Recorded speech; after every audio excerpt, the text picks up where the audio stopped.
Welcome to the dark side of BEASTwriter. I am your host, Ryan Sakamoto, and today we're going to be breaking down the Week 3 matchup between the Tennessee Titans and the Las Vegas Raiders. Now, before we go ahead and get started, I just want to say mahalo to each and every one of you for subscribing to my channel. Just be sure to turn on and flip on the bell notifications so you guys get notified when I go live or when I upload content. All right, so we're going to go ahead and talk about and break down the matchups. As you guys know how I like to formulate my analysis, I watch game film.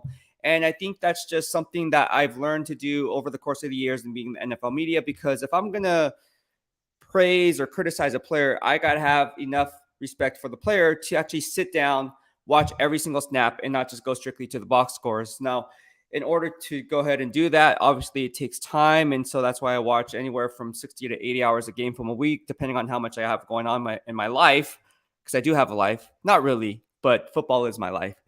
And so it all depends, but on any given week, you're looking at 70 plus hours a week of watching game film. And so when we come to a matchup like Jeffery Simmons, and we talk about Jeffery Simmons, and he's the focal point of why I think this Raiders offensive line needs to, needs to be mindful of Jeffery Simmons, because he does so many things and he can line up at so many different positions along the offensive line or along the defensive line that causes offensive line problems, that you really need to be aware of where he is on the field. Usually that player will usually be like a back end player or a third level back, or kind of like a strong safety, or even a Micah Parsons, right? You see Micah Parsons when you see him lined up in that cover 3 scheme under Gus Bradley or whatever the case may be. But you see him kind of being used in a way where, okay, this is our Swiss Army knife. This is our chess piece of a player. How can we create a favorable matchup to where now this one single player they have to focus on, but then it opens up and allows opportunities on the other side of the field. So again, when football is a game of matchups and schemas of the utmost importance, how do you scheme up your players, putting them in the best position to make plays? And so again, when I watch game film and I follow different teams and formulate my analysis, because I do have year-end rights for the Pro Football Writers Association. And so when I vote for the rookie teams, the first team All-Pros, the MVPs, all that all plays a role. And how am I going to formulate that analysis if I'm not doing the legwork and watching film? Because at the end of the day, the film never lies. You can't say you didn't or did do it. It's go to the film. It's like, nah, man, it's on film. That was a good play. Or, nah, man, that was your fault. You were supposed to split that gap right there, because that second level backer was playing the split from the hashes to the numbers, and he was supposed to box it back inside, and you were supposed to make the play coming in that gap or shooting that gap, whatever the case may be, right? So again, this is how I like to do it. And like I said, before even hopping onto this live stream to talk to you guys about this specific matchup, there's a lot that goes into it. You know, we can watch the Monday Night Football game yesterday and be like, oh yeah, Jeffery Simmons flashed and all this, but like, man, I've been doing the legwork on Jeffery Simmons, grading every single snap since he came into his rookie season back in 2019. Just some background on Jeffery Simmons, right? So let's go ahead and talk about that guy.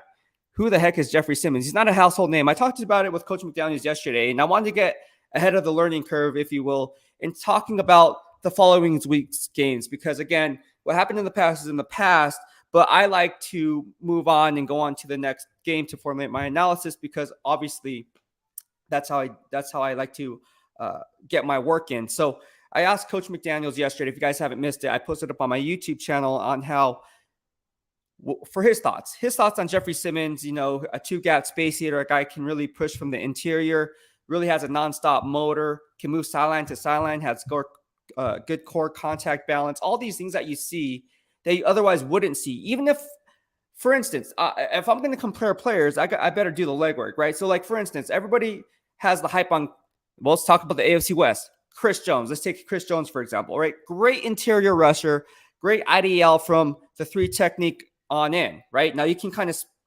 condense those techniques how you see fit, but mainly he was kicked outside last year to defensive end, didn't do so hot, rolled him back inside to defensive tackle, and we all know what he can do because he can really rush from the interior. So when you talk about a guy like Chris Jones in comparison to Jeffery Simmons, right now they play under 2 different schemes, right? One's a 4-3 base, the other's a 34-man front. But when you talk about scheming things up, when you talk about who's the better player of the two, I would honestly rather have, and my grading system doesn't lie because he graded out better than Chris Simmons. Now I'm mixing up names. Chris Jones. So Chris Simmons, that's funny. Jeffery Simmons graded out higher than Chris Jones did last year. And what really saves Chris Jones' grade Again, go to the game film. Is his pass rush ability, his run fit integrity is kind of It's kind of Like he'll make some splash plays and you go, wow, man, oh, that's what makes Chris Jones so great. But then it's like, man, like half the other time he's giving up run fit integrity. Like from box to spill, he's just looking to rush the passer, and then running back just runs. Ooh, it's like Matador defense. Ole, I just want to get to the quarterback. No, Jeffery Simmons is a different type of a beast. And it's funny when I say that because Vic Tafer, obviously for The Athletic, we're sitting in the media workroom today. And then he was talking, he's like, hey, beast recognized beast when it comes to Jeffery Simmons. And, that's what it is, man. Like from one beast to another, man, I'm telling you, Jeffery Simmons is the real deal. He is beast approved. He's one of those players that is not yet a household name. Talked about it with Coach McDaniels yesterday. And you cannot deny the talent that this guy brings to the table. Like I said, 2019 first round pick. And for those who want to check and cross-check the beast receipts, I thought the Las Vegas Raiders were going to target him with one of their first round picks. In fact, go check out the beast receipts. This is how I saw them playing out. I saw them taking Devin White at number 4, which they didn't. Obviously, it was Clelin Ferrell. At number 24, I said they're going to take Josh Jacobs, which they did. And then at 27, I thought they were going to take Jeffery Simmons. What happened was the Tennessee Titans and GM John Robinson opted to go ahead and select the player who's coming off a torn ACL back in 2019 because, as you guys remember, he got hurt during the pre-draft process, just kind of like Tank Carradine and all these other players. Like a lot of players come into the league with torn ACLs. It's more the norm than the exception these days. But getting back to it, his stock fell. Like he was a top 10 pick in my estimation. Now the sack numbers don't reflect that, but again, anybody who just goes to the simple box score does not know exactly what you're doing because, again, pressure rate is key. How teams are leveraging the whole scheme dedicated toward you. If you're game planning specifically, which in this upcoming game, I guarantee it, because obviously the Titans run a 2-gap base scheme and a 34-man odd front, and the Raiders run a power-based run scheme, which includes what? Down blocking, combo reach blocks, traps, counters. You get the picture. Sealing that unblocked edge defender, whatever the case may be. We can talk about the scheme all we want. But at the end of the day, you know damn well that Jeffery Simmons is going to be the focal point of the Raiders game plan because he does so many different things. He can line up at the 0 technique. He can line up on the shade of the offensive tackle. He can play a 3 technique and really be that 1-gap penetrator, right? Like a Grady Jarrett. So again, I run grades, right? So Atlanta Falcons, Grady Jarrett, one of the most underrated players. And I don't know what it is with the NFC South, but these guys don't get love at defensive tackle. I mean, I can go back to the days of Leroy Glover, who also happened to wear number 97, if I'm not mistaken, off the top of my head, coming out of San Diego State. Holla at your boy, San Diego State, go Aztecs. But Leroy Glover, very underrated. Grady Jarrett, still underrated. I mean, these guys are top 5 interior pocket pushers. They're not a one-trick pony, and they have a nonstop motor. All right. So again, we talk about the nonstop motor. I talked about it with Coach Lombardi today. I say, hey, Coach, you mentioned Jeffery Simmons. What do you think about him? Oh man, nonstop motor for a guy that size, can really move in space, has the length. When people talk about the length, again, from a scouting perspective, I'm not a scout, but again, I have friends who are scouts, and obviously I know people who are former GMs and so forth. So you learn different things. And plus, NFL Network just gives you the gauge of exactly what a good arm length is. Like if you're an offensive tackle, like for instance, remember when Brian Bulaga came out? You guys remember who's Brian Bulaga? Well, look up Brian Bulaga, the Iowa. I believe he came out of Iowa. Anyways, they were like, oh man, this guy's not an offensive tackle. He's offensive guard because he has alligator arms. He doesn't have the 34-inch arm length. GM Trent Baalke, during the pressers, all he talked about was Aldon Smith's arm length. His height, weight, speed, arm length, can convert that speed to power, yada, yada, yada. So if you have 34.5-inch arms, 35, oh my gosh, you're looking sweet. But my arms, it's like 17. I'm just saying. So if you're talking about lockout and arm extension, I can't go anywhere. That'd be like someone like putting a hand in my face and I'm just like punching like this and missing, just hitting air. I'm serious. Arm length. The comments are hilarious. I'm telling you right now, like arm length does play a role. And that's why when you lock horns on lockout, that's why arm length is a difference. Because look, even if you're a martial artist and you're an MMA fighter or whatever, you're not going to tell, or a boxer, you're not going to tell me arm length does not matter. It does. It really does matter. So even if it's it's only a half. Hey, man, a half inch, just like a half a point in betting, can mean the difference between victory and defeat. So there you have it. In a game of inches, which is football, where games are won down in the trenches, you better be able to hold your ground and not get kicked off your grass at the point of attack. That's all I got to say about that. But no, when it comes to Jeffery Simmons, man, this guy's a monster. Like I said, 6'1", 301, coming out of Mississippi State. Go Bulldogs. Drafted number 19th overall. And again, John Robinson went ahead and drafted him. In my grading system, this is what I saw. In 2020, graded every single snap, graded out of 5.8. Now, again, he was coming off a torn ACL, so he kind of got off to a late start his rookie year. So I wasn't going to really pull that sample size because, I mean, year one, you're really learning anyway. So year one from year two, that's when you see the most significant growth. And I think he only played in 9 games last year, correct? Or not last year, but his rookie year. Correct me if I'm wrong. But 9-10 games. I don't remember the exact number, but it was something like that. And I pulled the last sample size of his last 4 or 5 games because it's okay. Well, that's usually half the year, and that's where you're really usually going to pick things up. And so I doubled down on those games from 2020, and I graded every single step in 2020. Graded out a 5.8 out of a 10. And in my grading system, 5.8 out of a 10. Like I said, I don't rely on PFF. I have my own algorithm. I have my own grading system. And 5.8 out of a 10 is pretty freaking good. Pretty freaking good. That's almost like, 6.5 is 7 at a Pro Bowl level, but for 5.8 for a rookie, that's really good. Because that means you're really just like Justin Matabuki from the Baltimore Ravens, right? In a sense, his rookie year did a really good job. And again, I'm comparing apples to apples here. You see what I'm doing? Comparing scheme to scheme in terms of being a 1-gap or a 2-gap based scheme and what the coaching staff is asking you. Now, do I know what the coaching staff is asking when I watch the film? Odds are pretty much, because you can kind of tell what the second level backers are doing, how they're playing their splits based on down and distance. You can pick up on tendencies. You get the picture. Game film. Kyler Murray doesn't watch game film, but beat the Las Vegas. I don't know how he did it, but hey, ran 85 yards for a 2-point conversion. People ask me right now, is it a mistake to have 3 down linemen and have everyone playing back? No, I don't think so.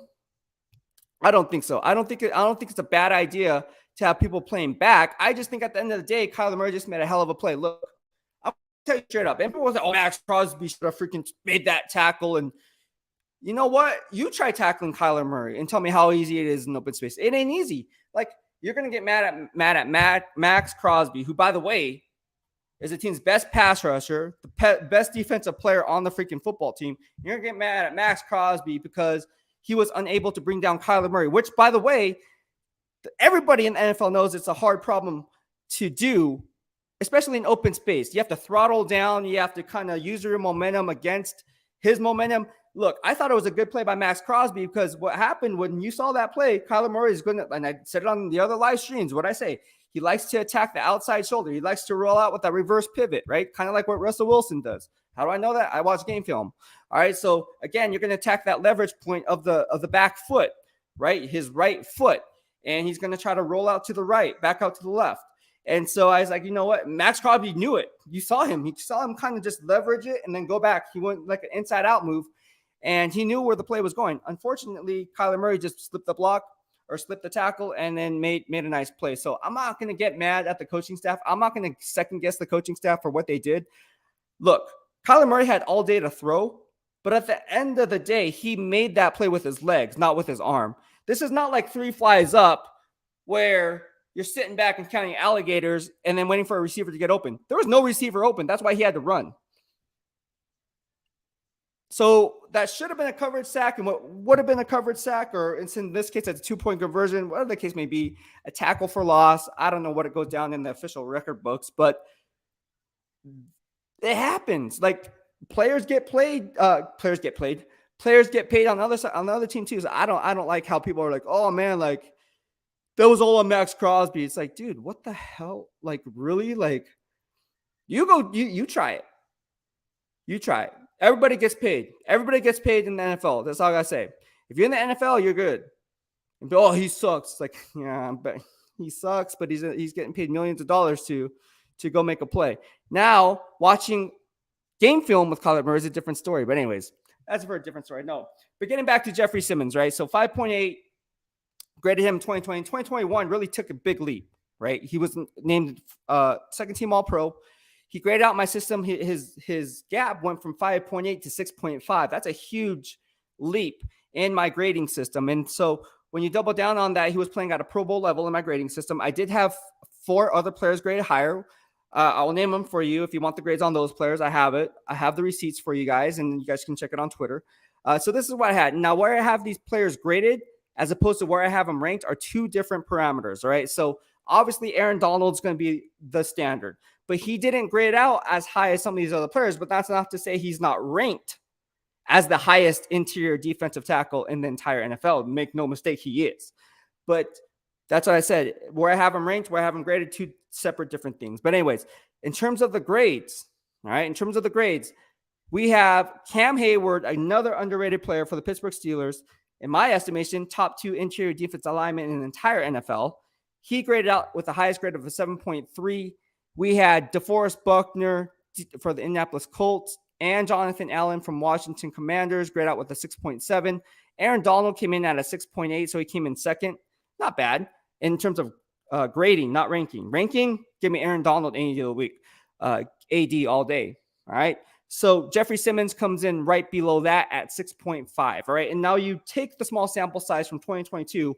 In the first game, week 1, I ran the grades. He graded at 9.75, right? And he established 19 yards of hidden yardage just by himself. I mean, the guy is just a monster. Like, you cannot tell me that Jeffery Simmons is not going to create havoc up front. And I don't care how you scheme it up. Because there's a problem with the Raiders offensive line. Let's make no mistake about it. You have Andre James, who's going to be out with a concussion, right? Questionable. Is he going to play? Even if he does play, it still spells trouble, because then you have Dylan Parham, who I like, thought he did really well even for a rookie. Last game, he had some growing pains with obviously line calls and stuff, and you can kind of see that. I'm not going to go too much in depth on that. You guys can kind of do the research on that. This is specifically on the Raiders offensive line, what they need to do to stop Jeffery Simmons. And so that's the MW2 matchup to watch, right? M2W matchup to watch. And so that's the thing that I look for is, you have Dylan Parham, you have Lester Cotton, you have, who else do they have? This is name drop players. Colton Miller, Jermaine Illuminor, Thayer Munford, right? John Simpson. Okay, cool story, bro. And then you want to, it doesn't matter what 5 you put on that field. And again, prove me wrong. I like the Raiders offensive line.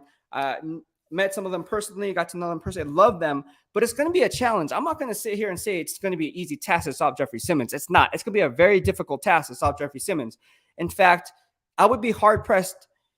Check the receipt. All right, check the receipt. I'm posting it. I think Jeffery Simmons is going to pick up at least 1 sack.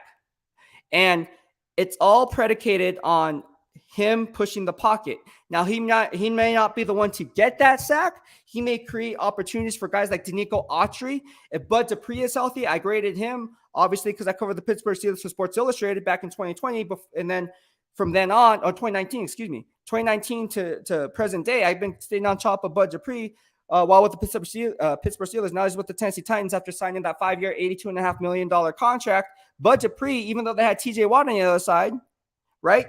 Those were 2 bookend pass rushers that you had to account for in the tough AFC North. So Bud Dupree obviously tore his ACL week 12. I remember covering that game. It was against the Baltimore Ravens, just like Ronnie Stanley tore his ankle, which I think it was against the Steelers too. Anyways, getting back to Bud Dupree. I don't watch a lot of film. Getting back to Bud Dupree.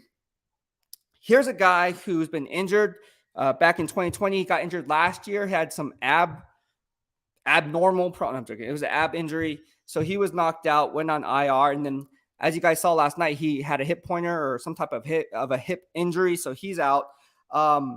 He's questionable for the game. But if Bud Dupree is in the game, now I'm talking about Jeffery Simmons. But let's not forget what the Pittsburgh Steelers did. Again, we talked about Cam Hayward. You see how I'm connecting the dots here, right? Whether it be Cam Hayward, you have to know the dynamics of the other 31 other NFL teams in order to talk about the team you're talking about. So what the Steelers like to do under Keith Butler, what they like to do, who's no longer their defensive coordinator, I get it. But what did they like to do when he was in Pittsburgh? Tackle and stunts. What did Lester Cotton have problems with in the preseason? Tackle and stunts. You're not going to go and pull the sample size that you pulled from and say, hey, look, let's just run a tackle and stunt to see if these guys get it. Of course you are, because what? Communication is key along the offensive line, where continuity is of the utmost importance. You're gonna have we have Dylan Parham, who I absolutely love. think he's going to be a great football player for this team, a staple long term. Very smart, very savvy, but he is a rookie. So making those line calls is almost like in comparison to like a safety, right? The safety is the quarterback of the secondary. Well, on the offensive line, who's the quarterback of the offensive line? The center, because he makes all the line calls, right? And I talked about it with Colton Miller in the locker room, right? Communication is key. He says, yeah, the center makes the calls. He relates it to the, you know what I mean? So it's kind of like a domino effect, right? Then he relates it to Carr. Carr has to relate it back to him. So you got to make that line of communication has to be seamless, and all parties have to be involved in order to stop a guy like Jeffery Simmons. Because again, Jeffery Simmons can not only line up as a 0 technique, he can line up as the 1 technique, he can line up as 2 technique, he can line up as the 4-eye inside shade at the tackle, he can line up as a 4 technique and 2 gap, space eat from there. Look, there's a lot of different things he can do. There's not too many things he cannot do. And so that's why I think stopping Jeffery Simmons is definitely going to be one of those things where it's like, shoot, like how the heck are we going to stop Jeffery Simmons? You can double team Jeffery Simmons, and you can also have backside help with if you put Josh Jacobs in pass pro, who, by the way, I like Josh Jacobs, but in pass pro, that's not his forte. Gave up a sack. I'm not going to harp on that, but he's okay. He's okay in pass pro. But again, if you're going to be a 3-down back, you better be able to pass pro just as much as you'll be able to come out of the flats and get a first down. So that's why I think Jeffery Simmons, to me, is the key to winning or losing this game or one of the keys with the Tennessee Titans. And so that's why I like what he brings to the table. Now it comes down to, okay, Beast, you're talking about how good he is. What does he do really well? Well, we just talked about it. Resetting the line of scrimmage, being strong at the point of attack, yada, yada, yada. I like his slide. There's a move that he always utilizes, all right? And it's called the slide and swim move. All right. So basically, now we can talk about a little bit about leverage blocking and so forth. But basically, when you're angle blocking one side, right, everybody comes at an angle. You see Georgia do it. Yes, I grade college players too. So the Georgia Bulldogs do this a lot. All right, under Kirby Smart. All right. So they angle one way, and you see Jordan Davis swim move the other way, and then kind of slip that block and then make a play. You have to have players that be able to do that. One, to not only slip the block, but then also ID the ball carrier in the backfield and make the play. All right. So Jeffery Simmons does that to a T. Like, you cannot stop this guy. I don't care what you do. Good luck. And if you try to apply pressure and put 3 guys on Jeffery Simmons, that opens up one-on-ones for Bud Dupree, Danico Autry, and everyone in between. All right. Unknown players are going to make plays if they can't stop Jeffery Simmons up front. And this is a huge challenge for the Raiders offensive line. Do I think that they can get it done? That remains to be seen. I hope they get it done. I am rooting for the Raiders to get it done. But ultimately, it comes down to winning your battles down the trenches, because we all know that the power-based run scheme is predicated on down blocking. And if you can't down block and win your one-on-one battles because it's mono-e-mono, just like in cat versus cat coverage, down in the trenches, man, it could be a long day for the Raiders offensive line. I'm just speaking facts. I'm speaking facts, and I don't know. I don't know what else to say. Raider Tio, thank you so much for the super chat. He says, welcome to Raider Nation. Love and hate every game. Also looked at the weather in Tennessee. Going to be raining, thinking that affects the game plan. Yes, it does. Thank you so much for the super chat. I appreciate the love, man. And again, I wouldn't be here without you guys stepping foot in here and talking football. I love it. I love talking football. So again, I really appreciate the love and support that you've been giving me.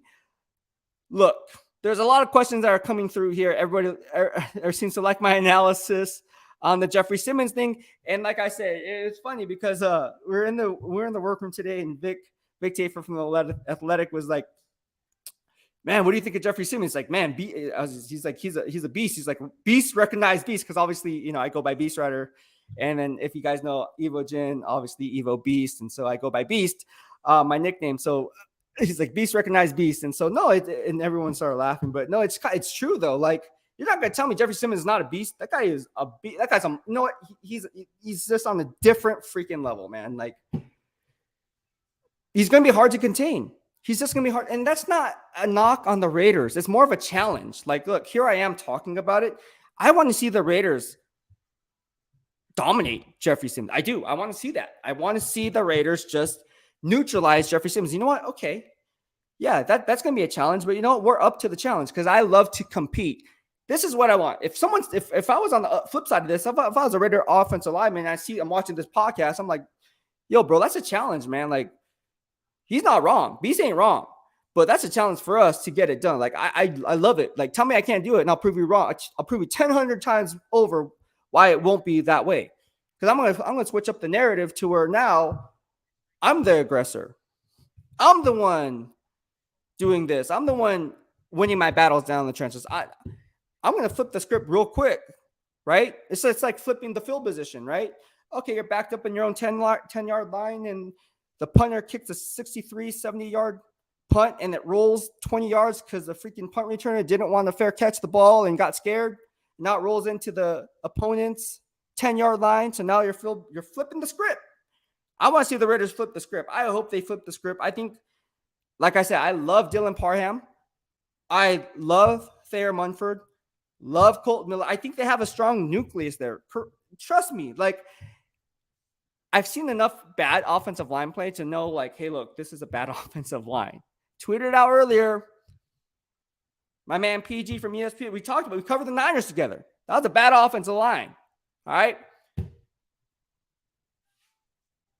Under the Jim Tomsula days, man, I'm thinking right now, like, wow, that was really bad. That was really bad. But look, if you have a good coaching staff in place, if you're teaching the proper techniques, if you're learning from the game film, if you're progressing and improving each and every day throughout practice leading up to the game, not being a repeat offender when it comes to penalties, not killing your team, being a drive killer when it comes to your team, not committing false start penalties, not committing holding penalties, not doing the things that are going to hurt your team and extending long plays, which keeps your defense off the football field and your offense on it, winning the time of possession, as we know, which will be key in stopping the Tennessee Titans. Because we all know on the flip, if you want to flip the script, you know what the Tennessee Titans are going to do once they have a lead. They're just going to sit on the football and play keep away. Because they don't have wide receivers outside of Treylon Burks. And honestly, Treylon Burks is a rookie coming out of Arkansas, but yeah, he's flashy, but you can kind of scheme things up how you see fit. And I think Coach Graham's going to do a tremendous job in stopping not only Derrick Henry. I should say stopping Derrick Henry because that's going to be a hard task, but going to contain him. Going to keep it honest. Going to put 8 men in the box. You can't do 7. If you put 7 men in the box, good luck. You can't put with a light box of 6 either. You got to have 8 men in the box, which means it's a lot of single high looks, which in turn means a lot of cover 3. I don't think you want to go too much cover 1 because at the end of the day, do I trust those boundaries? I mean, Nate Hobbs, I absolutely love. He's a Pro Bowl player. But there's a lot of different dynamics to what you're trying to do in the compass. Now, you can do a lot of false rotation. You can kind of confuse Ryan Tannehill. You guys got to remember, Ryan Tannehill is a former wide receiver himself. So I didn't ask the question I was going to, but I was like, nah, I'll just talk about it on my live stream anyways, because I already know where this is going. Anyways, it was hard enough stopping Kyler Murray. Try stopping Ryan Tannehill. For those who don't know, he was a track star, all right? Then went on to Texas A&M, former wide receiver, converted to quarterback. So you guys do the math and see, hey, can this guy get it done? He, again, comes from a track background, all right? So again, if you're going to play that Tampa cover 2, like we saw, and I talked about it with my man Eric Allen at the M Hotel when we were just so happened to be there, they use a lot of Tampa 2, right? Which does what? It puts a lot of pressure on that inside linebacker because he's running down the seams, protecting in that cover 2, Tampa cover 2, I should say, right? Because you have to cover that deep seams from the tight ends and so forth. I don't think you're going to see that too much in this game simply because I'm not scared of the tight ends. Like, I'm just not scared of those tight ends. I don't think, even if they catch the ball down the seams once in the blue moon, cool story. Like, okay, I'll live and die with that. But you got to contain Ryan Tannehill. If he escapes the pocket, you're giving up 12, 15 yards from the line of scrimmage. And then now he's out in open space, which really comes down to fundamentals and throttling down and all the practice videos I shoot up, right, for you guys in post on throttling down, the hunt and gather technique, attacking the near hip, squeezing through the thighs, all this in between, seeing what you hit, because again, the Raiders are a shoulder leverage tackling team, right? You want to use the sideline as an extra defender. You want to do all. You got to be able to tackle an open. It's not as easy as it looks. People, oh man, you just missed that open tackle. It's like, dude, like it's hard. It's hard sometimes because you got to gauge the speed, the anticipation of the tackle point. There's a lot of different things. Now, of course, there's ways to do that. You can throttle down or you can speed up. And if you have a sideline as help as that 12th man, then okay. But it's not easy as people make it out to be. Let's get to some of your questions. But thank you so much, Raider TL. Appreciate the super chat, man. Really means a lot. And again, I wouldn't be here without you guys in my corner. All right, so we got some questions here on Facebook, got some questions here on YouTube, we got so many questions here. I'm going to be toggling back and forth a little bit. But no, I'm telling you right now, like I'm pretty sure Josh Jacobs has a star next to Jeffery Simmons' name. And I talked about the Josh Jacobs last game, going into last game. He's like, yeah, those two players on defense that you have a star. One was Budda Baker last game. This game in week 3, you can bet your top dollar that Jeffery Simmons has a star, especially when it comes to pass protection. I'm just saying, it's not easy. It is not easy. Moving a space eater like that can really move people off their grass. And again, we talked about, Bud Dupree earlier. Let's not forget Bud Dupree. If this guy plays, you guys heard it here first. I covered Bud Dupree. That's why. But then again, people, why didn't they re-sign him if he had X amount of sacks? I was like, well, they kind of drafted a guy in the 3rd round named Alex Highsmith, who I thought was going to be playing at a Pro Bowl level. I have that Pro Bowl potential because he has initial get off. And again, last year he was trying to learn the position because he was new to the position, getting acclimated to the position, and he was still learning his keys on the get off. So again, Alex Highsmith, you have to know the dynamics of why teams are doing certain things, why GMs are doing certain things, and how that affects the landscape within the division, but then outside the division as well, and conference and the comparables, kind of like in real estate and so forth. So again, a lot of legwork goes into this live stream, but it's all for fun. I love it. I love doing it. I love talking football with you guys because, again, who doesn't like talking football? D-Man says, how you doing, Beast? I'm doing good, man. How you doing? My man, Dennis, always supporting the love and support. Supporting the love and support. Yeah, that makes sense. And July, the Raiders are trash. JMD needs to run the ball more. DC needs to step it up. Okay. So obviously, Raider fans, I know you guys are upset. He says, if Josh McDaniels missed the playoffs this season, do you think Josh McDaniels is in the hot? No. Josh McDaniels is not on the hot seat for a number of different reasons. One, I am surprised that they're and again, this goes back. This is not, how do I say this? This is not taking a shot at the offensive line because I do like the offensive line.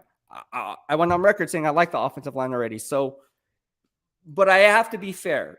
The offensive, look, games are won down in the trenches. If you can honestly tell me that this team would go on and win 12 plus games with this offensive line, I would kind of question that. Why? Because although the team picked up Devontae Adams, Chandler Jones, some of these other household names, like all Hall of Fame players, right? Which is good, right? That's always a good thing. Like, why would you not want Hall of Fame talent? But it all starts up front. Devontae Adams, it can only be Devontae Adams if he has an offensive line that can withstand the time for Devontae Adams to get into his route tree. Devontae Adams can only be Devontae Adams if Derek Carr has enough time to go through his progressions. Devontae Adams can only be Devontae Adams if that running game gets going. Because then if not, then what are they going to do? Oh, they're going to use the Jimmy Garoppolo deal. Okay, we dare you to throw it. Go ahead. We'll just play off because we know you can't run against us anyway. So we'll just sit back. We don't have to apply the pressure. So that's what I'm saying. It all starts up front. And I said it before the season began. Look, this offensive line is going to be the team's Achilles heel. Or I shouldn't say team's Achilles heel because that's unfair. It's going to be the focal point going into the season because, again, everything starts up front. Same thing with defense, right? That's why I said Bilal Nichols in my grading system. Great player. Love Bilal. Oh, who's Bilal Nichols? I have grades, man. Let me show you. Put up some clips of him. This is what I see in Bilal Nichols' game. Ryan Poles, you missed out, bro. If you're watching this, you missed out. I don't know why you didn't re-sign Bilal Nichols to a 2-year, $11 million contract. You kidding me? And then you're not going to resign Roquan Smith. What are we doing? He's like the third best off-ball linebacker in the game coming from Georgia. What are you doing? And then you don't even sign Akeem Hicks. You let him go off to where? The Tampa Bay Bucks. I get it. He's older. There's no perfect window. You're trying to create that window of opportunity for a Super Bowl. I get it. But if you're not going to resign Akeem Hicks, you got to resign Bilal Nichols. And one man's trash is GM Dave Ziegler's treasure. So I ain't complaining. I'm just saying, 2-year, $11 million to get number 91 on your roster. I am doing it. From the Delaware product, one of 5 Delaware products currently in the NFL. Y'all know what I'm talking about. Joe Flacco, not mistaken, and Rich Gannon, if you want to talk quarterbacks, were both out of Delaware as well. Not too many of them. Just kind of like the Hofstra kids, which the program no longer exists, with Giovanni Carmazzi, Dave Fiore, Lance Schulters. Who else came out of Hofstra? Marquise Colson? Did Marquise Colson come out of Hofstra? I don't know. Anyways. Raider Maui says, hard to shed blocks if someone's arms are longer than you. Yeah, it is. It is. It's very hard to shed blocks if someone, like I said, man, like I have alligator arms by default. I am vertically challenged by default. I ain't going anywhere, bro. Like I just eat up space and that's it. And I'm not a space eater. I just eat the space. I'm not even eating the space. I'm just the space. I'm just in the space. Like, nah, bro. Like that ain't working. Arm length does matter. It matters huge. All right. SVT Vasquez says we need to rotate Tyron Johnson to take the top off. Hey, you said it, man. We need my boy Billy T in there. Fast as the wind. The guy is fast. Speed. He has a strong get off. I mean, you want to talk about get off? This guy can win the line of scrimmage. In practice, he just literally, I would clock it. Like he would get off in like 0.3 of a second. He's already boom. You can already see the shift in the cornerback opening his hips before he even comes into his right. I'm just saying. I think Tyron Johnson would be a nice X factor. I would love to see it. I would definitely love to see that. Yeah. Kalua Sagoa says, yes, he agrees. Tyron Johnson. All right, what else we got? Oh, we got my man, what's up? G in the house says, what does everyone think? Did the Cardinals Murphy throw the ball before crossing the plane of the end zone in the overtime touchdown? I don't know. That's a good question. What's up, G? My man, what's up, G in the house? Oh, Raider said, no, he got in just barely, though. All right. Michael Farnetti says, on the YouTube DOB fam, which, by the way, if you're watching it, give it a thumbs up. If you don't like it, give it a thumbs down. All good. And your honest feedback is greatly appreciated. I'm pretty sure I'll get some thumb downs. I got some haters out there. It's all good. Thumbs it down, though, because it helps the algorithm, to be honest with you. So it actually helps me when you thumbs it down because it means you're watching it. So thumbs up, thumbs down. I prefer thumbs up, but thumbs down works too. Mr. Took Your Soul says, there were terrible calls by the rest, but the Murphy touchdown wasn't one of them. Raider Maui, my guy, says, I think Illuminator gets the start again.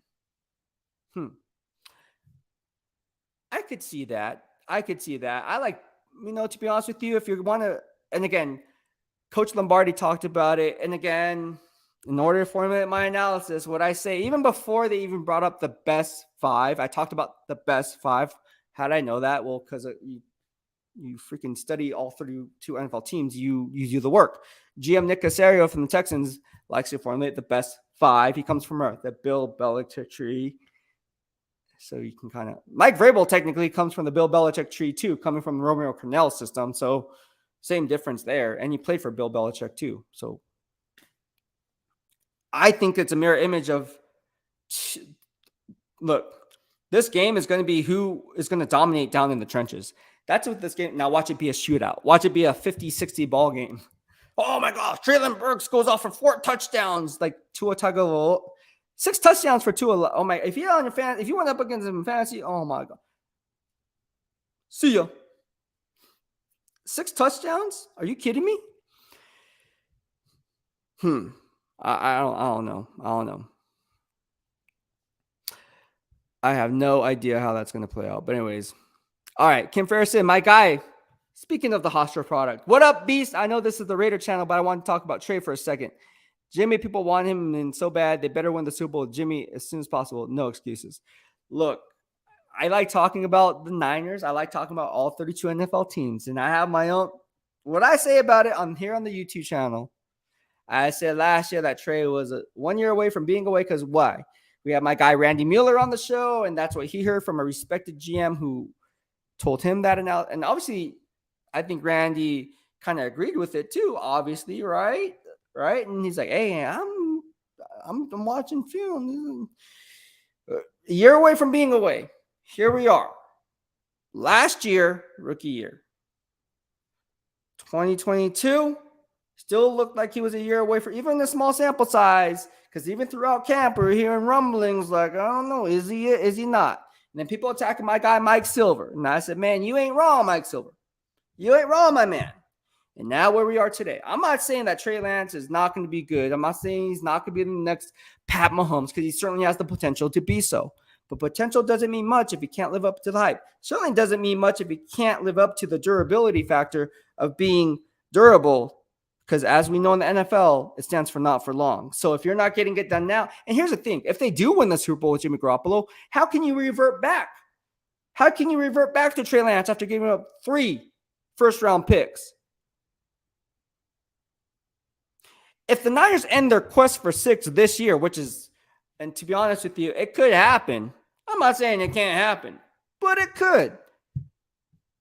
What are the odds here in Vegas? I can go find out for you. What's the futures on that? I don't know. But I guarantee you the odds have jumped with Jimmy Garoppolo now as a starter as opposed to Trey Lance. Now, is that a fair assessment to say that Trey Lance is not going to be better than No, I'm not saying that. Because let's be honest about one thing. You know what you're getting with Jimmy Garoppolo. With Trey Lance, we don't know what we're getting. So it's almost like playing grab bag, right? As kids growing up, we play grab bag, right? You get a bag, you don't know what's inside. That's Trey Lance. But you know it's something good, but then you have some mixed in with some bad. That's what you get with Trey Lance. With Jimmy Garoppolo, it's almost like it's not grab bag. It's almost like I see the bag. I know what's in the bag. I'm going to grab it. And this is what we have. All right. So do you want the unknown with the potential, or do you want the sure thing? And then roll with that. See, I'm joking. I don't know why I did that, but I'm just trying to show because I have the graphic here and I want you guys to see the animation. But no, it makes sense, right? Like it totally 100% makes sense. Like, you know what you're getting with Jimmy Garoppolo. All right. He's not going to air it out. It's not going to be an air raid offense who's going to be playing that vertical pass. It's not going to be the air Coryell offense, right? It's not, man. It's like, let's protect the sticks. Let's win the time of possession, get that early lead, and establish that rushing attack backed up by a stingy run defense. Trey Lance. Oh, let's open up the playbook because you have legs. You can run. You can do those play action rollouts to the left or to the right. You can do a lot of different things. You can run the zone read option or the zone read or the RPO. You can do all these different things. Now it's like, oh, man, the options are endless. But is it going to be accurate on the second and third levels? As accurate as Jimmy Garoppolo would be on the second and third levels, making the proper read. First, let's say a cover 3 soft shell.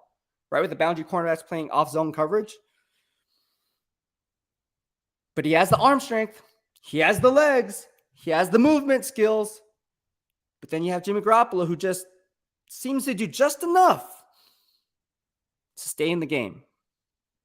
And if you're a coach looking at it, it's a fine line between who gives you the best chance to win and who gives you the best chance to win down the road, because at the end of the day, Jimmy Garoppolo gives you the best chance to win today.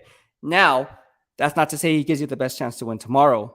I like Trey Lance. I do like Trey Lance. I like his potential. I think he could be a really, really good, like I said, the next Pat Mahomes. But again, potential doesn't mean much. A lot of these guys have hype. Remember Sean Oakman, right? Sean Oakman, if you guys don't know who Sean Oakman is, go look up Sean Oakman. Guy looked like a freaking wreck. Like the guy's just built for tough, right? Looks good coming off a bus, right? And then there was what happened to Sean Oakman? All this potential. Right? So again, there's a lot of players in the league Who else comes to mind? Who's that guy from the Eagles years back? I think it was before I was even born. Gosh, can't drawing a blank. Anyways, if I look it up, I can find it. But I don't see this team.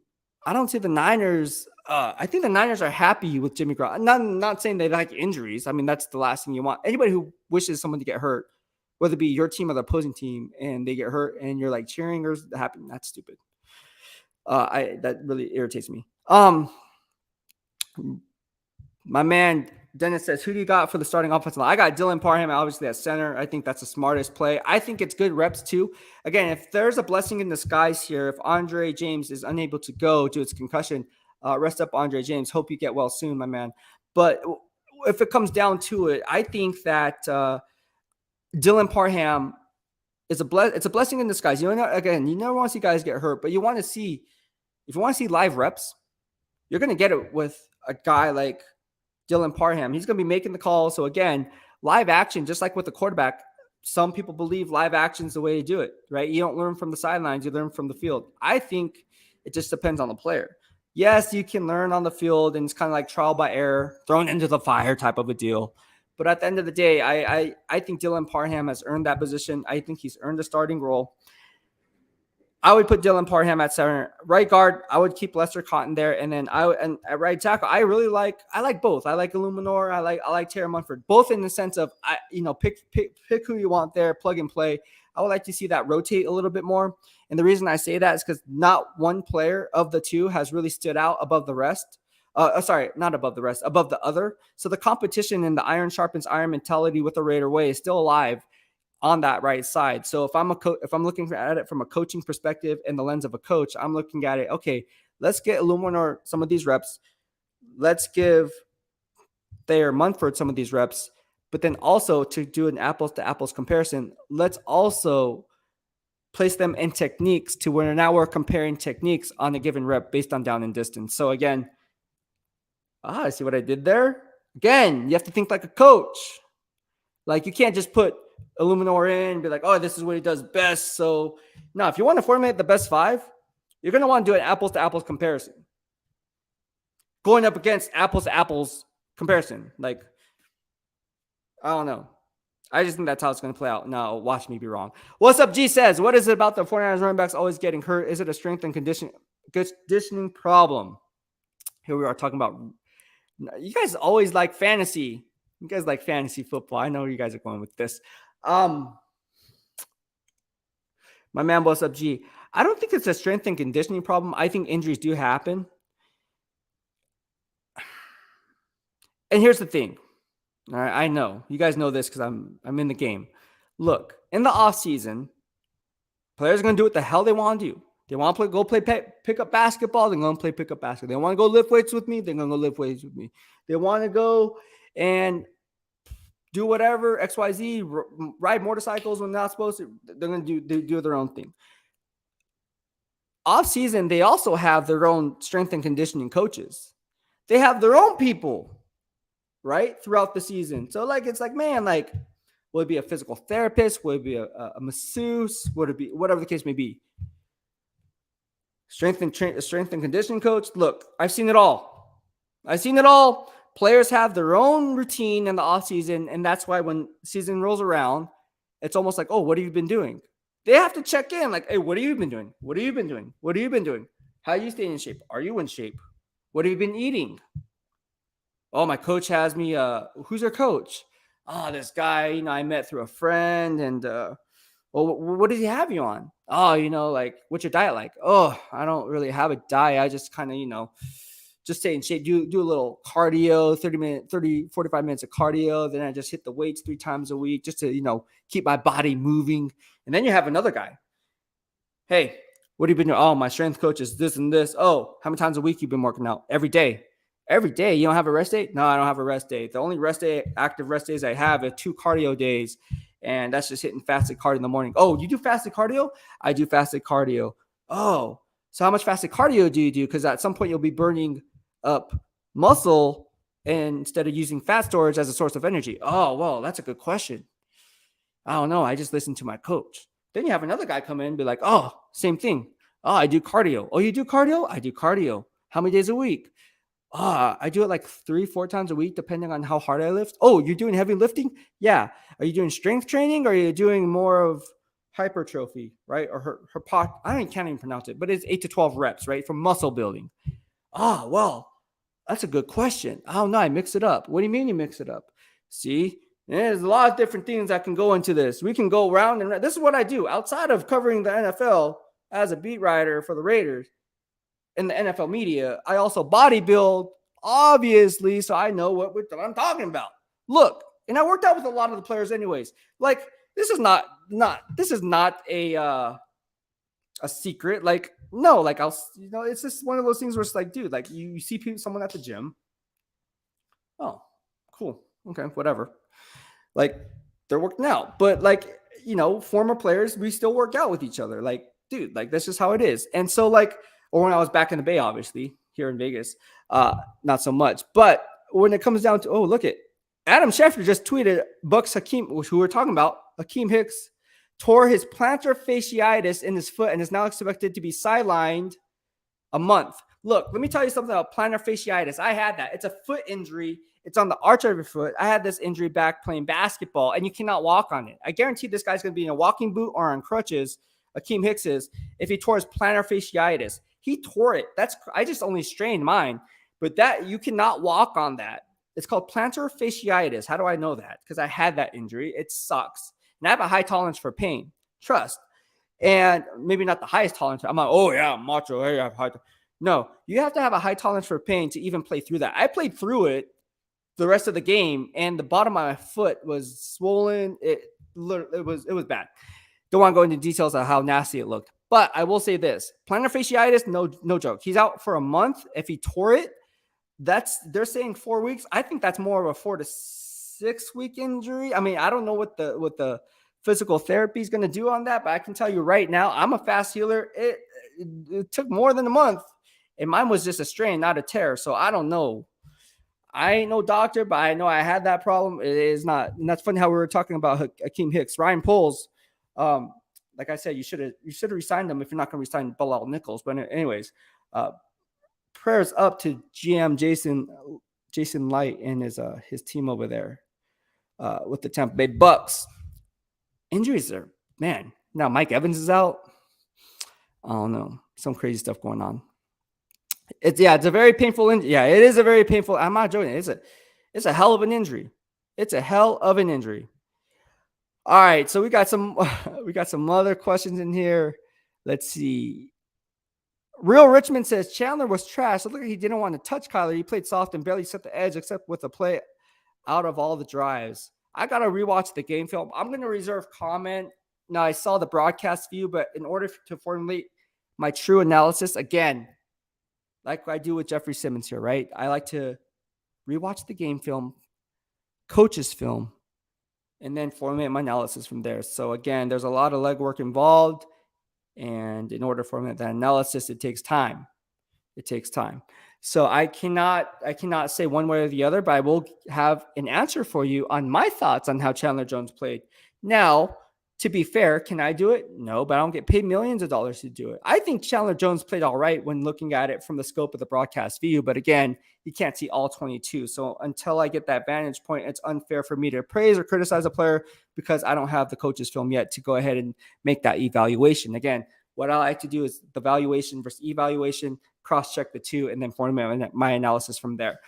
It's one of those things. Guillermo says, I'm not going to butcher your last name.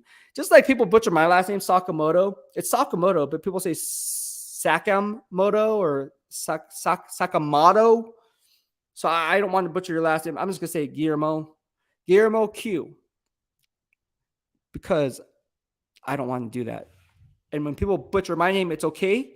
Because I know my name is hard to pronounce. Like, I wouldn't know how to pronounce Sakamoto. I'd be like, Sakamoto? Like, what?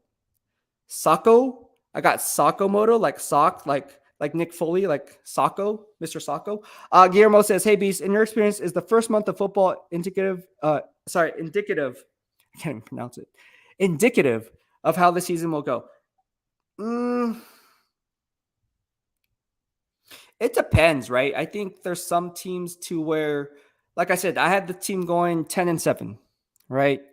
10-7 is where I had this team going. I still believe this is a 10-win football team. I think this team can sneak into the playoffs. I think this team is going to be scary in the playoffs if they do get in, because I think all cylinders will be hitting, right? Offense, defense, and special teams. Now to talk about it, I think it's still early. I think too many people and too many analysts and even people in the media, like I'm sometimes guilty of doing it too. Like we always put too much stock in the first 3 games and be like, oh, this season's over. And no, it's never over until the fat lady's singing. And furthermore than that, even if she was singing, it still ain't over because you have 17 games to go. So with that being said, no, it's not over. In fact, I would take this as a learning and teaching point to my team. Say, hey, look, everyone's writing us off. So if we're 0-2, 0-3, now the pressure is off because no one expects us to win anything. Now, how dangerous is a team when they don't have that pressure? It's like when you don't have something, they always say, if you don't have something to live for, you certainly don't have anything to die for, right?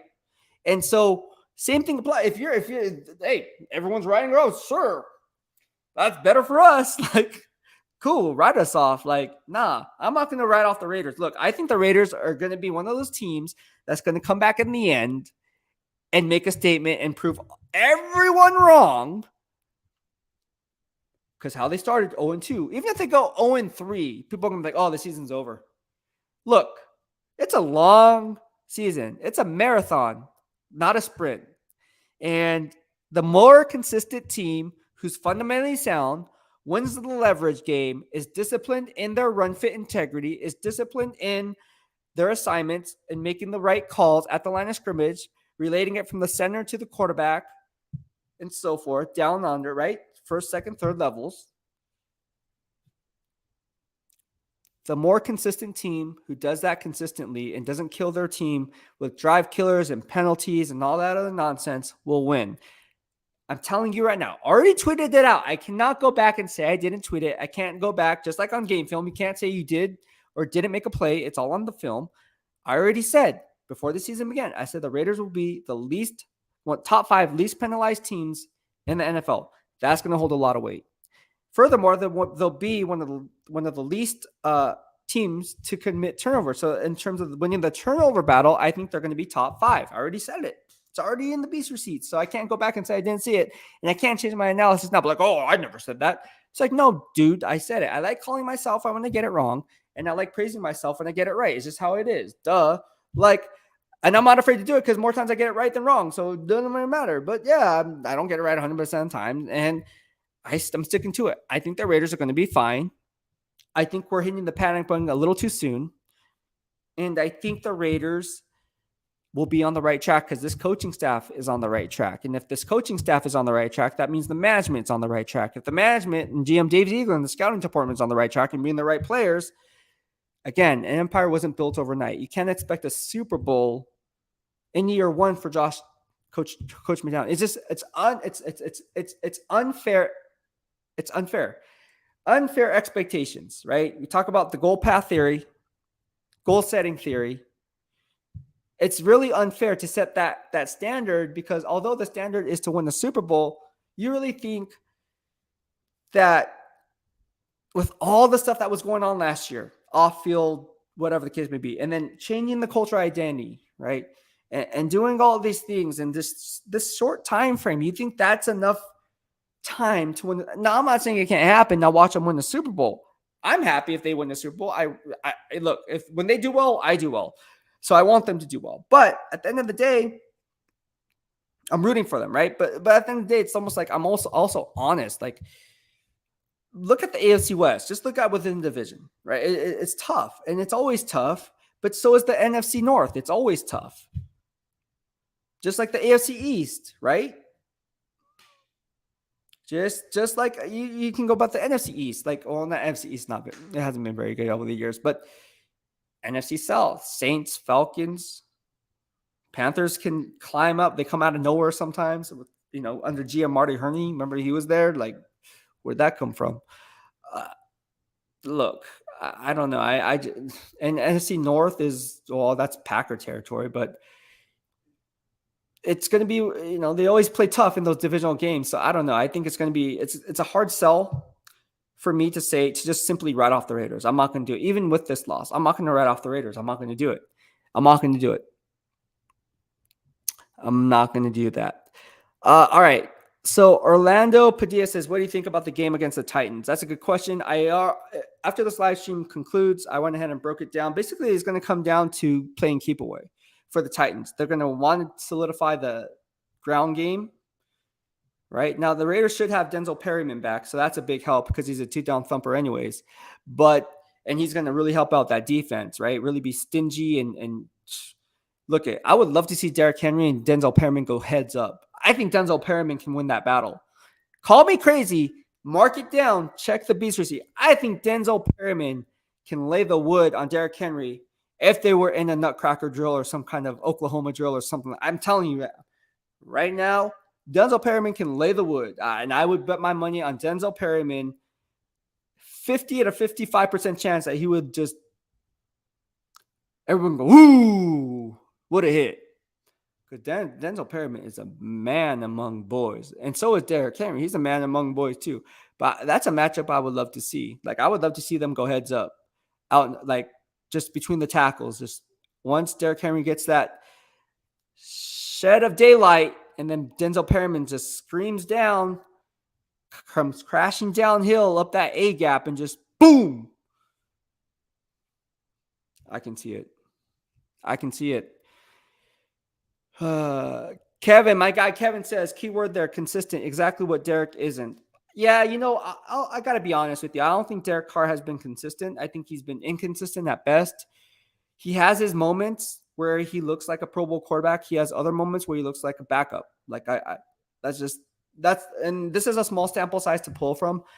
Again, I cover all 32 NFL teams. So obviously we had this discussion with Jimmy Garoppolo, Derek Carr. What would you rather have? Even before covering the Raiders. And I see the same things in terms of Derek Carr's game that I see in Jimmy Garoppolo, and that he's very inconsistent. Like, Jimmy Garoppolo is consistent in what you're getting, but sometimes he's inconsistent in making the bad reads and making those bad throws. And it's like, what are you doing? Because one play, every other game, he'll make a play and be like, it's a big play. It's like an interception or, you know, something that's like, what are you doing? For instance, we're talking about the Titans. Go back into last week's game, if I'm not mistaken. I think Jimmy Garoppolo was playing. He was playing injured, of course, but it was in Tennessee. And I think it was a Thursday night football game. I think it was a night game, either a Monday night game, a Thursday night game, or Sunday night game, one of the game. And go rewatch that game. That's all I'm going to say. Just rewatch that game, and you guys let me know what's going on. My man, what's up, G, says, everyone hit the like button, subscribe, BEASTwriter on all social media. Yeah, please do me a favor. It's in the description box below. And every YouTube channel that I post, all my social media is included below. It's at BEASTwriter. Go ahead and subscribe on Twitter, YouTube, Instagram, TikTok. What else am I on? I'm on also Snapchat. I'm joking. I am on Snapchat, but not on Snapchat. What else am I on? I forgot what else I'm on. Oh, Twitch. I'm on Twitch now. Doing good things with Twitch. Facebook. It's Dark Side of BEASTwriter on Facebook. So if you're on Facebook, which everyone is, 99% of you guys have a Facebook. If you don't have a Facebook, it's kind of like, whoa, you don't have a Facebook? But do you use Facebook? Not really. But why do we have it? Because I don't know why we have it, but we have it. Isn't that weird? Everyone's on Facebook. Well, everyone's on Facebook, but I would say not everyone uses Facebook, but everyone is on Facebook. Like, everyone has a YouTube, but is on YouTube that has it. Like, otherwise you wouldn't. But everyone on Facebook has a Facebook and they don't use it. Like, literally, I guarantee you half the people who have Facebook only check up on it to see your family and friends on the timeline. Like, okay, cool, let's go to Instagram, which is owned by Facebook. Tell me I'm wrong. I'm serious. The only reason I use Facebook is to post and engage with you guys on Dark Side of BEASTwriter, which is, okay, in the description box below. My Facebook page is Dark Side of BEASTwriter. We also have Dark Side of BEASTwriter private group. So go ahead and be added and add yourself in, and I will go ahead and approve you guys once you guys answer the questions that are asked as far as keeping the trolls out, because we only want Raider Nation inside the Dark Side of BEASTwriter family. So we have a Facebook exclusive group called Dark Side of BEASTwriter. We have a Facebook page called Dark Side of BEASTwriter, which is public. The other one is private. Go ahead and follow us on both, and we'll be going ahead and growing the DOB One family member at a time. Gotta love it. Gotta love it. All right. So, Guillermo says, I hope we will be the reverse version of the 2021 Cardinals this year and hot. Yeah, I can see it. I can see it. My guy. We see we have all fan bases in here. We have my man Jeff from KC in here. We talk about the Kansas City Chiefs. Hey, your Kansas City Chiefs, I gotta say, man, I'll be honest with you. I said the Beast receipts. I said the Chiefs aren't going to be as good without the Honey Badger Tyrann Matthew. I went on record saying I like calling myself out, holding to it. I'm holding myself to it. Still early in the year. But dang, the Chiefs look good. The Chiefs look good. But I did say George Karlaftis was going to be a monster. Did say that. Scouting him at Purdue. I said, this guy's going to be good. And he went to the Chiefs, which, by the way, was a steal. If you guys don't know who George Karlaftis is, do yourselves a favor. Go in my BEASTwriter Plus newsletter. I did a whole scouting review on him. I gave you a scouting report with clips, game film breakdowns of what he brought to the table in my pre-draft analysis. I said, this guy is going to be a steal of the draft. I thought he was going to go as high as number 14. I think it was 14 at the time to the Baltimore Ravens. I thought he'd be a good fit as a 34 base outside linebacker in that 34 odd man front. And so, again, this guy's not scheme dependent. He's scheme diverse. He can play in a 4-3 or a 34. He can play multiple techniques. He can line them up. He's very smart, very savvy, knows how to set a hard edge, wins the leverage game, also has good hand placement. You know, we talk about hand placement when it comes to your fundamentals and also reading your keys. So you got to know your leverage points. You got to know all these different things. And when you watch George Karlaftis coming from the Big Ten, and you just see his movement skills, you know, that lateral agility, that conversion from speed to power. I'm telling you, this guy's good. This guy's good. Really good. George Karlaftis, I wouldn't be surprised if he won Rookie of the Year. I'm serious. I already have it down as Ahmad Sauce Gardner. I already put that beast receipt out, so I can't go back and change my analysis, but I did say my dark horse MVP for Rookie of the Year is George Karlaftis. And look, Aiden Hutchinson had, 3 sacks the other day? He's also a good player as well. So I compared Aiden Hutchinson coming out to a Ryan Kerrigan. People are like, who's Ryan Kerrigan? I'm like, dude, how do you not know Ryan Kerrigan, who came out of Purdue, the same college as George Karlaftis? I'm just saying. Aiden Hutchinson, graded him at Michigan as well. So him, David Ojabo, we can go down the list, man. I watch college film just as much as I watch NFL film. So why I do that? So when the draft rolls around and you guys ask me about a player, I'm not doing the legwork, but, let me study that player. It's like, nah, man, I've done it throughout the year, and that's what I like to do. So, again, this is what we do. This is what we do here in the DOB. And I post fitness videos. That's why you see the barbell. That's why you see the football, because football and fitness is what we do here in the DOB. Guillermo says, yeah, I don't use Facebook, but I have an account. See, everyone has a Facebook, but they don't really use Facebook. Like, I have a Facebook, but I don't really use Facebook. Look, my parents use Facebook. I think the older generation uses Facebook. And honestly, I don't know. Before Facebook got big, you guys remember you had to have a college email address. Obviously, I went to San Diego State, so I had my college email address, and it was categorized by what college you went to. I wish they would go back. Facebook, if you're watching, which you're not, but if you are, go back to the college thing, not the location. And then they changed it to hometown. I think it'd be cool to go back to the college categories. This is how old I am, because, I'm old. But it was broken down by college categories. And I had a lot of friends from, gosh, if I remember, obviously San Diego State was one. UCLA was another one. What other schools that a lot of my friends, UC Davis, UC Irvine, those ones. It's all the UCs, really. Berkeley, Stanford, had a few from Stanford. Didn't have any Ivy School. Well, I had some. I had like 2 or 3 Ivy School guys, but Facebook friends. Yeah. Guillermo Quintanilla says, Karlaftis is great. Jeff says, Casey, you do follow all the Raider YouTubers. Jeff is a good guy in here. He's really respectful. I like Jeff. See, look, he says, I love every team. I love football. See? That's the good vibes only, man. I love football too. I love talking football. I love talking about every NFL team. Like, in order to formulate my analysis, again, I have year-end voting rights for the Pro Football Writers Association. So at the end of the year, when I get the ballot and they say, hey, Beast, you have to send in your ballot. And I'm like, shoot, well, how? Let's just look up the box scores. No, like, dude, come on, bro. Like, because I'd be pissed if I was playing at a better level than someone that entered into the box score. Like, nah, man, my teammate got XYZ sacks because of me. Like, I was the one applying the pressure. He just mopped up and cleaned up the trash. So how does that work? Nah, man, I grade the film. I grade the film on all 32 NFL teams and all the top players and the rookies and players who I feel are important. I shouldn't say important because every player is important, but you got to pick and choose your spots. And so obviously I'm a one-man show. So I grade like, I don't know, anywhere from 85 to, it's a lot of work. I haven't topped 100 players in the season yet, but I don't think I'll ever get there. But it's one of those things where it's like, whoa. It's a lot of film study. A lot of film study. All right, 10-day Bender says the poll should be, do you think Max Crosby will blow the game for us this week? Ouch. I don't know, man. I don't know. Look, I don't think the Raiders would be in that game at the end if it wasn't for Max Crosby. And Max Crosby, I mean, one play. And he made a hell of a play. But it happens. I mean, it's not easy tackling a guy in open space.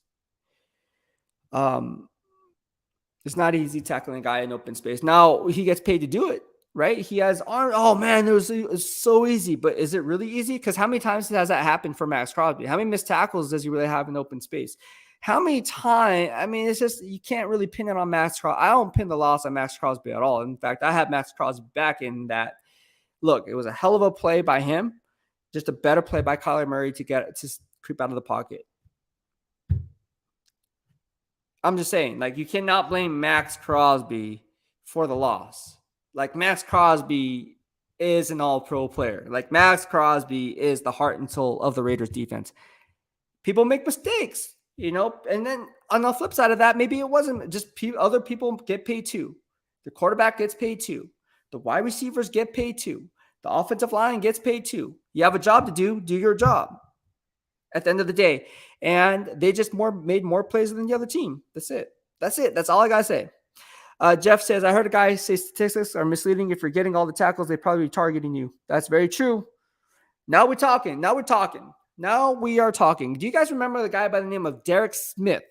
For the San Francisco 49ers, he came from the Washington, well, then it was Redskins. I think he wore number 50.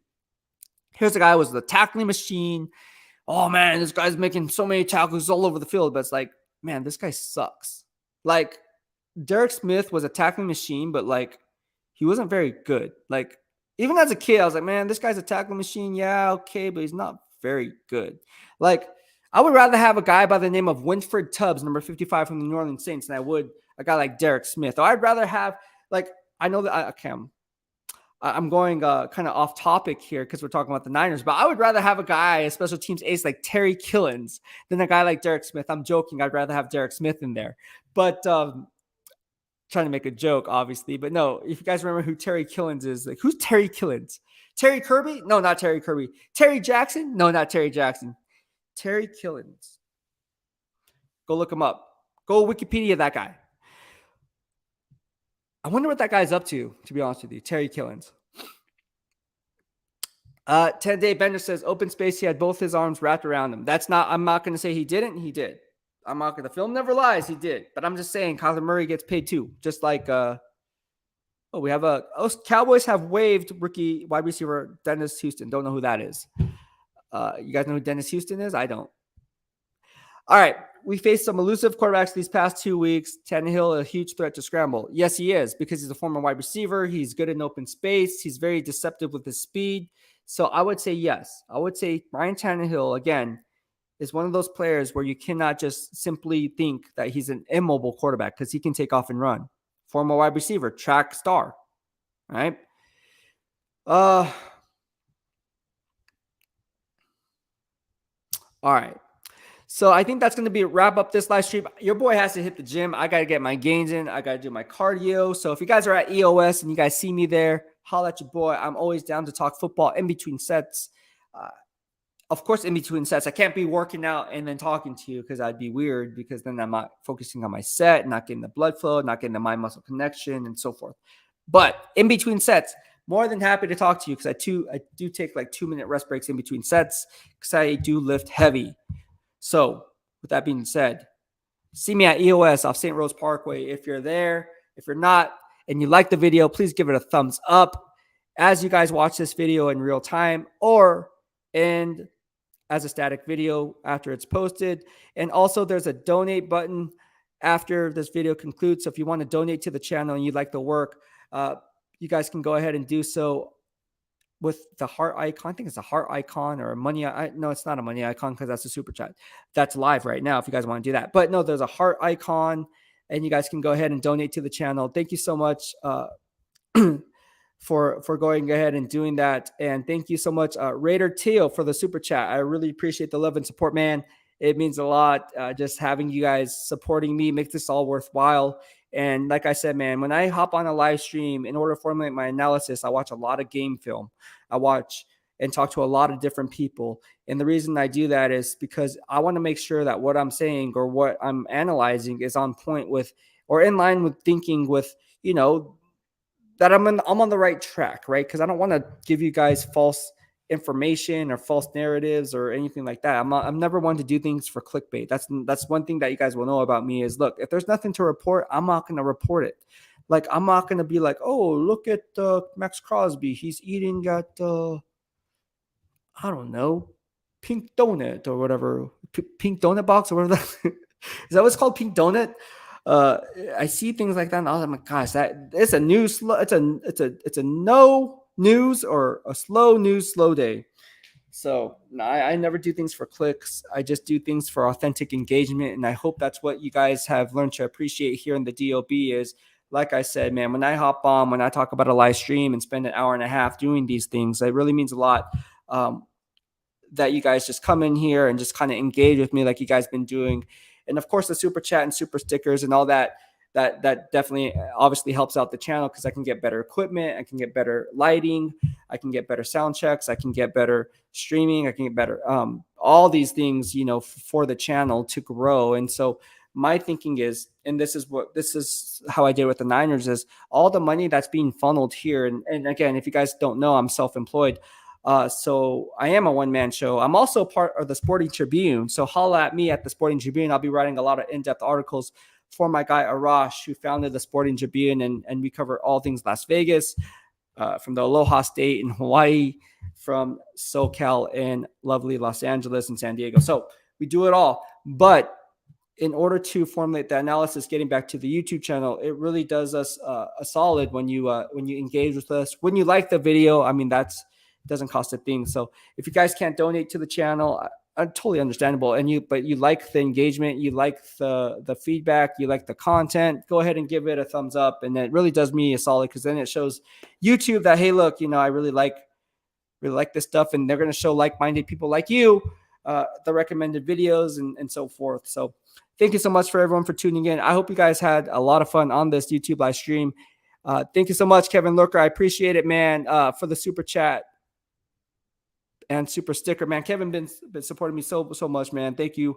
Wouldn't be here without you guys. And again, like it's one of those things where this is my goal. All right, this is my goal from all the super chats that I get, right? Because I do have to pay my own way. I'm not going to sit here and lie and be like, oh man, like no, like this is my goal. My goal is to save all this money that I get from the super chats, so I can just go and cover the game for the away games. That's my goal. All the money that. Because if you guys like my content, I want to be there just to work. Like, I'm not there to even make a penny. I just want to go there to cover the expenses for hotel, renting a car, and it's expensive. Like, I looked, and I don't have the money for that right now. But if I do end up going on a trip or a road trip, all the money that I get from here on YouTube and all my other outlets is I'm saving and putting that money aside and saving money so I can go on some of these road trips, so I can go ahead and cover the team. Because if you guys like the covers that I provide on YouTube, odds are you're going to like the content that I'm going to provide on the road. Right. And so like, that's what I like to do. And that's what it's all about. So all the money extra, any money that, thank you so much, Guillermo Quintanilla, for the super chat and super sticker. Appreciate the love, man. This has been a lot of fun, but no, all the money gets funneled back into you guys. Like for those who don't know, the dark side of BEASTwriter, and again, I'm coming from the San Francisco 49ers as one of their beat writers. I always give back to you guys. So for instance, like last week, I gave out my season tickets to the Seahawks game. And that's just what I like to do as a thank you to you guys, because you guys don't have to support me. Whether it be obviously, whether it be financially or just even subscribing to the channel, you guys don't have to do this. You guys can be like, oh, screw this guy, man. Like, whatever.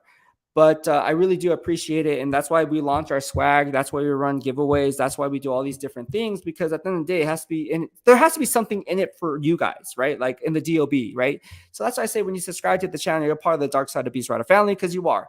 It's all about the Aloha, home of the good vibes only. And anybody who's not part of the good vibes only, you are gone. Like, that's not how we do things here. You can go to another channel for that and troll and do that stuff. Here, it doesn't matter what fan you are. You can just love football like Jeff. Like, Jeff is a Kansas City Chiefs fan, but he's also in here talking Chiefs. And we have my guy, What's Up G. He's a Niner fan, but he's in here very respectful, you know, and talking about the Niners and wants my input on the Niners. So again, if you guys play fantasy football, which a lot of you guys do, I'm your guy, because I cover every angle. You know, oh, how many yards is the guy going to have? Should I bench him? Should I play? Look, if you guys followed me last year, proof is in the pudding with the Beast receipts. So, like I said, man, it's all for fun. I just love talking football. I love engaging with you guys, and I'm thankful for YouTube for providing me this platform in order to do so. Because again, to be honest with you, without YouTube, like, I don't know where this would go, because it's so hard to streamline this type of engagement and get this type of feedback on the other platform. I don't want to say other platforms. This is kind of, it is what it is. Like on Facebook, on Instagram, like you can't really do a Facebook Live embed, right? And then post it. So like, it's weird. Maybe Facebook will, or Instagram will change that, but as of right now, there's nothing. That's why I say YouTube is my driver. So like I said, when I post practice videos, which I'll be doing tomorrow, when I post my interviews tomorrow, be sure to subscribe to the channel in the lower right-hand corner of your screen as you stay up to date on all things Beast, because you'll get those things in real time. I'm going to be posting it up on YouTube first and foremost, and then touching up on all the other platforms thereafter. And so I do that because, one, YouTube gives me that engagement that I like.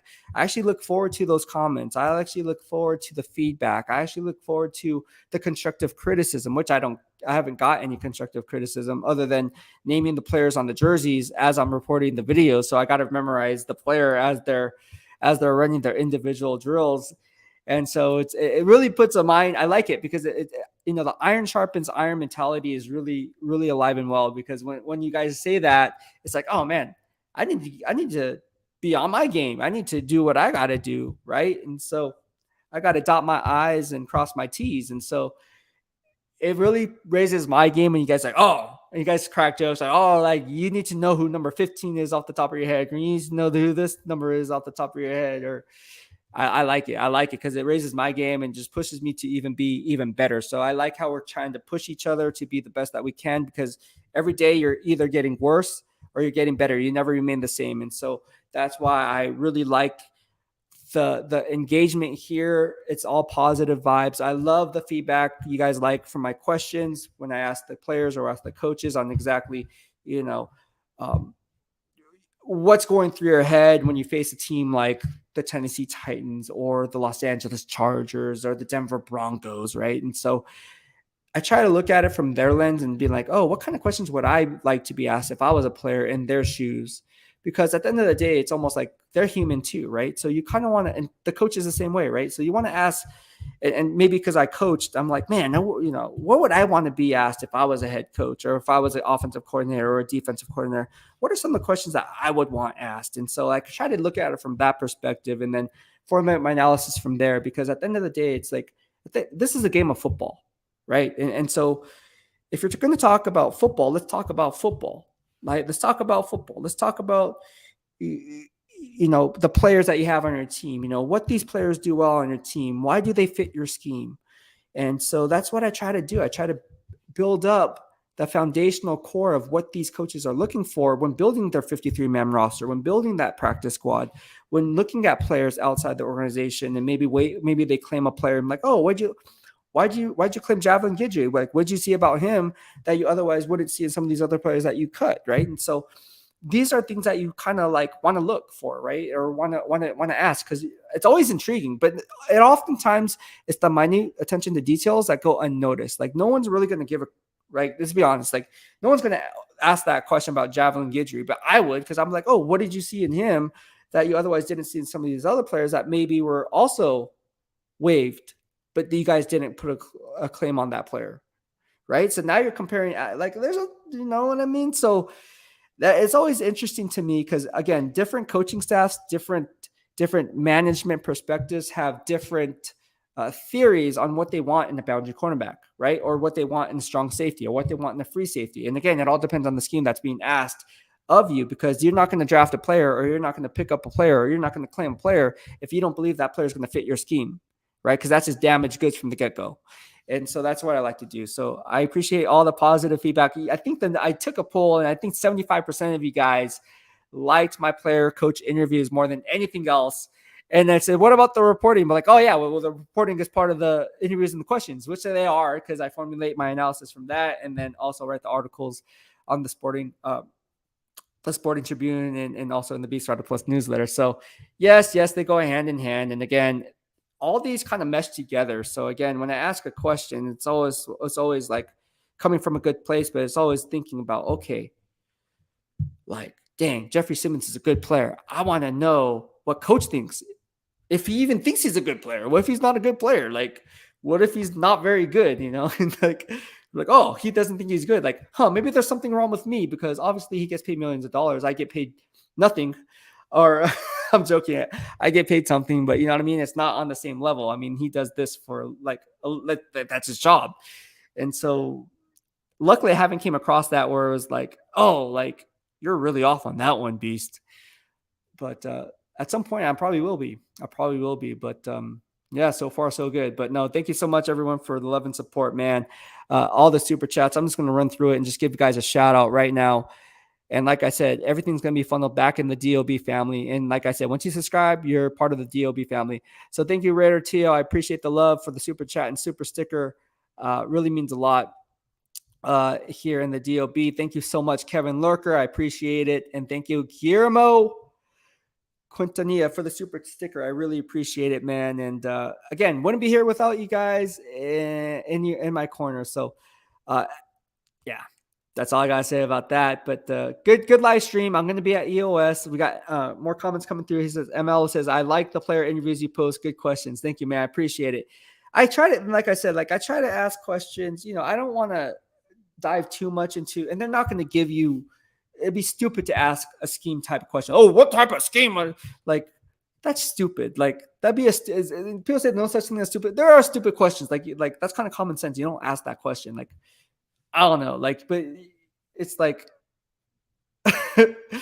I'll ask questions on a player, like, obviously, because we see it. Like, you just saw, like, oh, like Stephon Diggs. Like, let's say the freaking Stephon Diggs just went off. Like, oh, what do you see from Stephon Diggs that makes him such a great player off the line of scrimmage? Oh, well, he has the way he releases, the way he looks, every route look the same. You know, the way he comes off his stem. You know, he's very good at finding the soft spots in zone coverage. I mean, I already know the answers to the questions a lot of times, but I just want to get his feedback to see if he sees the same thing that I do. And there's some things that maybe I don't see. Like, a lot of times there'll be things that I don't see, and he'll be like, oh, well, like, yeah, well, you know, they did this and that kind of opened things up here and there. And I'm like, oh, well, that's good. Like, I didn't see it from that vantage point. So yeah, I just love talking football at the end of the day, whether they be talking about the Raiders, whether they be talking about the Buffalo Bills, the Niners, fantasy football. It's all love here in the DOB. And so, like, that's what I like to do. So I really appreciate all the positive comments and engagement. Like, like today, like, I was asking about Treylon Burks, but I kept it really short and sweet. I was like, what are your thoughts on Treylon Burks, to Coach Graham? And Coach Graham was like waiting for me to like ask, like, okay, so what do you mean? Like, what do you like about Treylon Burks? Because usually my questioning is like, in order to formulate my question, I have to ask exactly what I see about Treylon Burks for him to formulate that answer, right? And so I just kept it short and simple, because I wanted to kind of just see what he would say. So, what do you think about Treylon Burks? And he was like, oh. And so that's when you open it up like that, and it really gives him some insight as to, yeah, what do you like just off the top of your head, like Treylon Burks? Like, he's a bigger wide receiver, right? Obviously coming out of Arkansas. I think he's what, 6'3", 6'4", 225. And so, like, what I saw out of Treylon Burks is this guy can win between the 20s, but he's also going to be a tough red zone target for anyone, right? Because that's just a size mismatch problem. So how the Titans scheme things up for him is going to be very, very interesting come Sunday. Because again, when you look at a guy like Treylon Burks, when you look at some of these other players around the league, he has the size to win those one-on-one 50-50 balls at the catch point. And it'll be interesting to see and decide how Coach Graham schemes it up. Now, I don't know how that's gonna play out. We just have to. It's obviously based. It's obviously a lot of it. A lot of times it's based on the down and distance. But aside from that, if they're running trips formation or tight formation or condensed formations, that's gonna determine what kind of pre-snap technique you're going to be playing. Because if it's a tight formation, odds are you're not going to be able to play bump and run, right? And the reason why you can't play bump and run in those tight formations is because now at times what you're doing is now the offense is saying, you know what, we're running this trips formation to the right, but if you want to try to freaking play bump and run, we're just going to run a freaking rub route, as they call it, rub route. And we're just going to take that away. And then now we have a free release off the line of scrimmage from someone else. So again, it's going to be interesting. I am excited for the Titans game. I think it's going to come down to the wire. I think it's going to be a close game. But again, Jeffery Simmons is a player to watch. He's someone that's going to be causing a lot of havoc down in the trenches if he's matched up one-on-one, or even if it's a two-gap scheme up front where he's kind of playing that three technique, because they do that a lot of times as well, based on down and distance, of course. So again, what I see from the Titans on defense, you're going to see a lot of different mix and matches. Obviously, Amani Hooker, he's not bad. Kevin Byard, obviously, he's a Pro Bowl player. They also have a guy named Roger McCreary, who I graded at Auburn, who I really liked out of Auburn. Go check the Beast receipts. I say he's going to be one of the most valued players in the boundary cornerback. Didn't get much hype because he's only 5'11", 5'10", so he's not the tallest guy, but he's very aggressive. He is a press cornerback, in my opinion. He's perfect for a cover two type of a scheme. Now, how is he doing zone coverage? I mean, I have the grades on that if you guys want to see that. But Roger McCreary is another guy that I have high hopes for a rookie. So look for Roger McCreary to get a lot of looks and maybe get targeted a lot. And I think Derek Carr and company may target him a little bit more. And so that'll be a challenge for a rookie. How do you handle playing zone coverage against a guy like Devontae Adams? How do you play zone coverage against a guy like Darren Waller if you're playing in the slot? How do you handle a guy like Josh Jacobs coming out of the flat if you're playing a cover two and you're playing the flats, or it's a smash call and now you have to play the flats instead of the vertical? So a lot of different things and rules of engagement there. But I'm really excited to see how this game is going to really get cleaned up and on the back end, because like I said, the Raiders, don't count them out, man. Don't count out the Raiders. Do not count out the Raiders. I think that's the biggest mistake you can do, is count out the Raiders. But no, thank you so much for the super chats and super stickers. I really appreciate it, man. And like I said, man, I wouldn't be here without you guys in my corner. So thank you so much. I'm going to hit up the gym, and that'll be it for today. I hope you guys liked the live stream. If you did, please give it a thumbs up in the lower right-hand corner of your screen, and subscribe to the channel as you stay up to date on all things Beast in real time. That'll be it for today. Take care for now. BEASTwriter out.